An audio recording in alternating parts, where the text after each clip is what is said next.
দিনটা ছিল শ্রাবণ মাসের শেষ সোমবার, আর আজকে সারা দিন ধরে প্রচুর পরিমাণে বৃষ্টি হচ্ছিল। লাকিলি আমরা যখন মন্দিরে পুজো দিতে গেছিলাম তখন এক ফোঁটাও বৃষ্টি পাইনি। তো বাড়িতে প্রথমে আমরা ফ্রেশ হয়ে দুজনে মা আর আমি মিলে মন ভরে ভগবানকে ভোগ নিবেদন করলাম। তো তারপর আমরা রেডি হয়ে বেরিয়ে পড়েছিলাম মন্দিরের উদ্দেশ্যে। তো মন্দিরে গিয়েও আমরা খুব ভালো করে ভক্তি ভরে ভগবানকে প্রণাম করে নিজেদের মনস্কামনা জানিয়ে পুজো দিলাম। তারপরে পাশেই ছিল আমাদের গঙ্গার পাড়। তো আমি আর মা ভাবলাম যে চলো কেননা একটুখানি ঘুরে আসা যাক ওখান থেকে। তো তাই জন্য বেরিয়ে পড়েছিলাম, আর ওখানে দেখা এত সুন্দর হাওয়া দিচ্ছিল যে আমার তো মনে হচ্ছিলো ওখানেই থেকে যায়। আর এই ছোটো ছোটো নৌকাগুলো মানে একদম ছোটোবেলার কথা করিয়ে দিচ্ছিলো আর কি। তারপর দেখো এই যে আমাদের কিউটিটাও আমাদের পাশে পাশে ঘুরছিল। তো তারপর ওকে একটু প্রসাদ দিলাম, দেন আমরা বাড়ি চলে আসলাম। তো এই যে here it is my final look. তো আমাদেরকে কেমন লাগছে জানিও আজকে।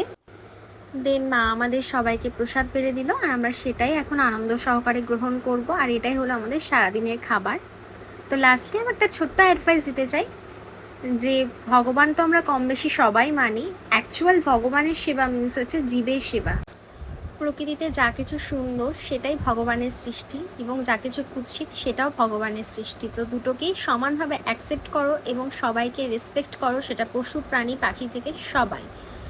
তো বাস আজকের ভিডিওটা এই পর্যন্তই। আই হোপ তোমাদের ভিডিওটা ভালো লাগলো। তো চলো আজকের মতো বাই বাই।